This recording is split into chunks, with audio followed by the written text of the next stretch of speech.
Bom dia para você, bom dia para sua família, sejam bem-vindos. Começamos agora a Palavra do Cardeal, é o nosso encontro com da sua família, com Dom Odilo Scherer, arcebispo de São Paulo. Bom dia, Dom Odilo. Bom dia, Padre Juarez, um bom domingo para você. Bom dia a vocês também, bem-vindos ao nosso encontro semanal. Hoje é o último do mês de agosto. Hoje o último domingo do mês de agosto. Concluímos o mês vocacional. E o último domingo, quando tem 5 domingos, né, o último domingo é dos catequistas, então hoje é a grande vocação dos catequistas. É uma vocação especial dentro da igreja. Os catequistas.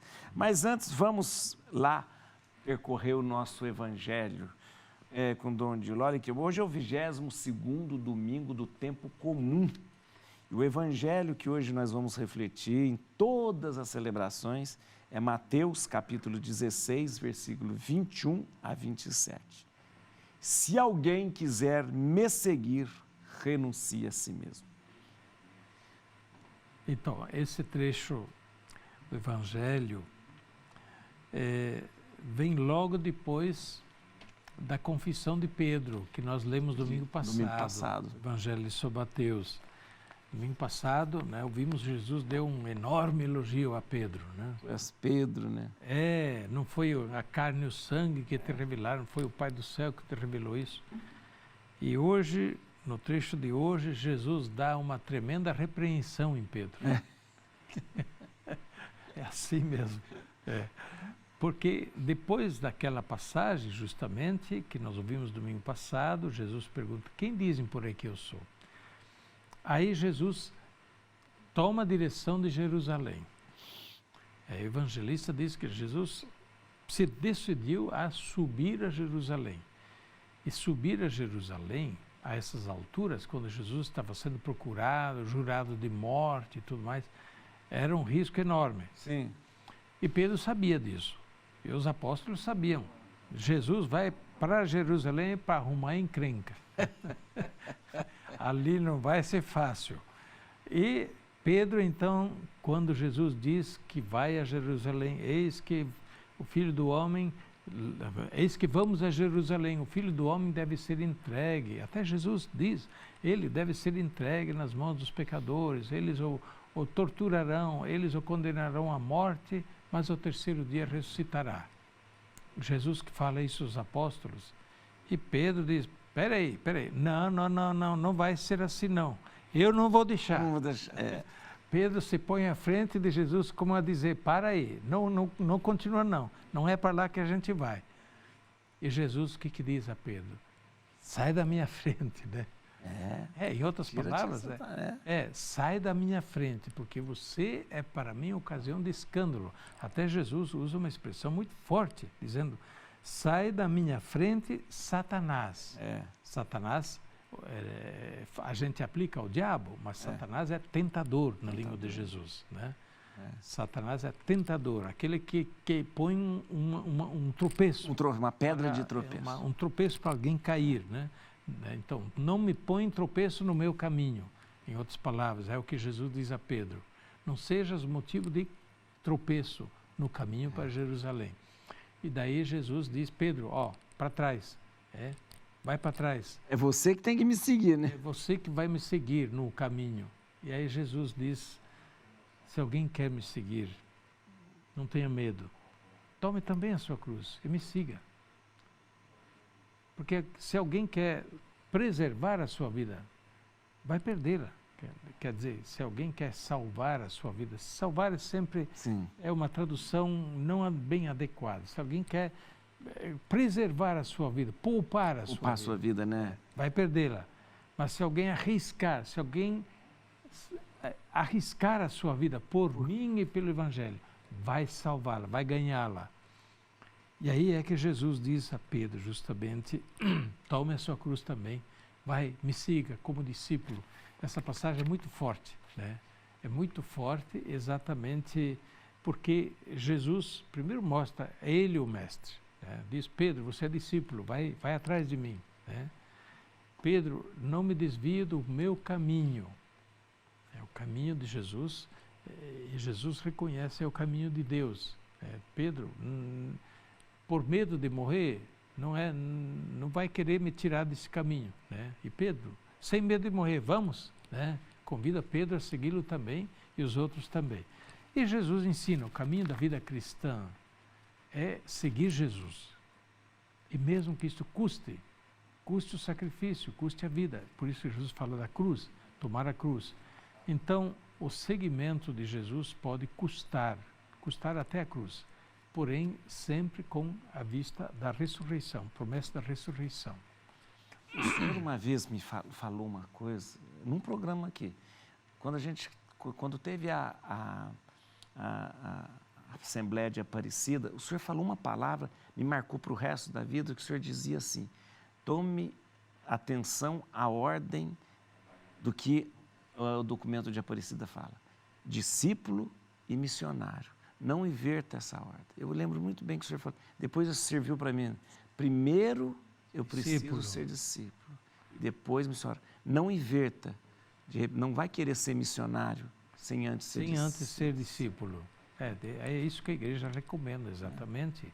Primeiro eu preciso estar atrás, eu preciso aprender, eu preciso estar nos pés do Senhor, né? Por isso que nesse tempo de nova evangelização, de conversão missionária, renovação da igreja, a igreja, né, os papas, os últimos, todos têm falado nisso. O encontro com Deus, o encontro com Jesus, né, encontro pessoal, a conversão ao Evangelho.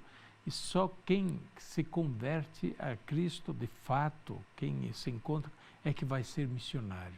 Quer dizer, quem se faz de fato discípulo tem condições de se tornar missionário. O contrário, será muito barulho, muito movimento, mas quem não é discípulo não vai levar a Jesus. Ser missionário antes de ser discípulo faz Jesus querer seguir a gente, né? Não a gente seguir Jesus. No fundo é isso, é querer fazer que nem Pedro, se colocar à frente de Jesus, né? E como discípulos nós sempre temos a aprender de Jesus. É verdade. Dona Odila, hoje a gente falando de ser missionário, de ser discípulo, se colocar atrás, hoje a gente tem a grande vocação dos catequistas, que é tão fundamental para a igreja, né? E a gente lembra hoje de uma maneira, de uma forma especial hoje, né? É verdade, é a nossa homenagem aos catequistas todos e o agradecimento por todo o bem que eles fazem à igreja. A catequese é fundamental na igreja. Seja essa catequese sistemática, né, dos grupos de catequese, preparação aos sacramentos, essa catequese de iniciação sistemática à fé de quem está começando a se tornar cristão, que é fundamental. Mas depois a catequese que continua a vida toda. Por isso, por exemplo, a homilia que o padre faz é também uma catequese. E não é por nada que o Papa, nas audiências de quarta-feira, audiência geral na Praça de São Pedro, reunindo aquela multidão, ele faz uma catequese, uma homilia, mas é uma catequese. Então, nós temos um processo de catequese que acompanha a vida toda e precisa acompanhar. E em toda a igreja, em toda a paróquia, a catequese é fundamental. Onde não tem catequese, onde a catequese está mal, aí a paróquia vai mal. O futuro da paróquia está comprometido. É verdade. O futuro da paróquia, o futuro da igreja é uma boa catequese. Uma boa catequese, às vezes muito simples, mas aquela catequese que passo a passo é um caminho pedagógico, que acompanha a idade, que acompanha os diversos momentos da iniciação, do crescimento, aprofundamento na fé. E, ultimamente, nós já falamos isso, né, mas a gente pode retomar a Santa Sé, né, o Pontifício Conselho para a Promoção da Nova Evangelização lançou, e o Papa aprovou, naturalmente, o Diretório Universal para a Catequese. Isso. Um diretório que é justamente das diretrizes. Como deve ser a catequese hoje? O que deve ser a catequese? Quem é responsável pela catequese? E aí tem um capítulo muito interessante, né, que fala justamente quem é, de fato, o responsável pela catequese. Sujeito da catequese. Quem que é? O sujeito é a igreja. A igreja. A gente diz, são os catequistas. Sim, não, os catequistas em nome da igreja. É a igreja que é o sujeito. A igreja é o sujeito. Por isso, em primeiro lugar, quem é responsável pela catequese? O primeiro responsável é o Papa. A igreja como um todo. Segundo, quem é responsável pela catequese? O bispo. Isso. A diocese. Com o bispo, a diocese é um grande deve promover a catequese. Depois, quem é responsável pela catequese? O pároco. É a paróquia que deve promover a catequese, não deve ser uma iniciativa, os catequistas que cuidam disso. Não, é a paróquia que tem que cuidar. Depois, é claro, os catequistas em nome da paróquia, os catequistas em nome da igreja, por isso bem preparados, bem orientados. E o material é a igreja que deve dar. Que oferece, né? Hoje temos aí facilidade da internet e às vezes o pessoal vai pescar alguma coisa na internet para a catequese. Eu acho meio perigoso isso. A igreja tem material. A igreja isso é uma coisa de catequese, um pouquinho de beija-flor, um pouco aqui, um pouco ali, um pouco lá. Né? Não, nós temos que dar o alimento sistemático da catequese organizada, sistemática, e, portanto, o material da catequese, os livros de catequese, os roteiros de catequese devem ser preparados pela igreja, pela diocese, a Santa Sé preparou o catecismo da Igreja Universal, né? De toda a igreja, mas as dioceses, ou em nome das dioceses todas, a CNBB, a Conferência dos Bispos. Catequese não é questão de mercado, que cada um chega lá vendo o seu catecismo como seu catecismo, quer. Seu livro, é verdade. Tem que ser aprovado, os catecismos têm que ser aprovados pelo bispo. Isso. Infelizmente, hoje se esquece tudo isso. Né? A gente precisa retomar isso muito seriamente. Mas eu acho que o diretório vai trazer de novo essa luz e essa clareza sobre tudo isso. Exatamente. Então, olha, os catequistas, bravos, muito bem pelo trabalho que vocês fazem. Deus abençoe vocês e faça frutificar ricamente aquilo que vocês semeiam no coração das crianças, dos adolescentes, dos jovens, dos adultos. Eu lembro até hoje o meu catequista. Né? Eu lembro. Tive mais de um ao longo da infância, né?